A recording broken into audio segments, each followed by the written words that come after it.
अल्लाह जो माबूद बरहक है, उसके सिवा कोई इबादत के लायक नहीं। तो मोमिनों को चाहिए कि अल्लाह ही पर भरोसा रखें। मोमिनों, तुम्हारी बीवियों और औलाद में से बाज तुम्हारे दुश्मन भी हैं, सो उनसे बचते रहो।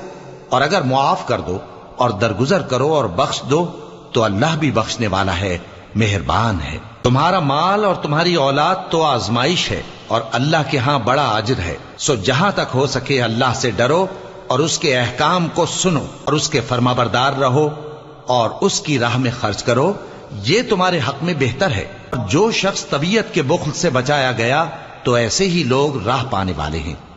अगर तुम अल्लाह को नेक नियति से कर्ज दोगे तो वो तुमको उसका कई गुना देगा और तुम्हारे गुनाह भी मुआफ कर देगा। और अल्लाह कद्र शनास है, बुर्दबार है, पोशीदा और जाहिर का जानने वाला है, गालिब है, हिकमत वाला है।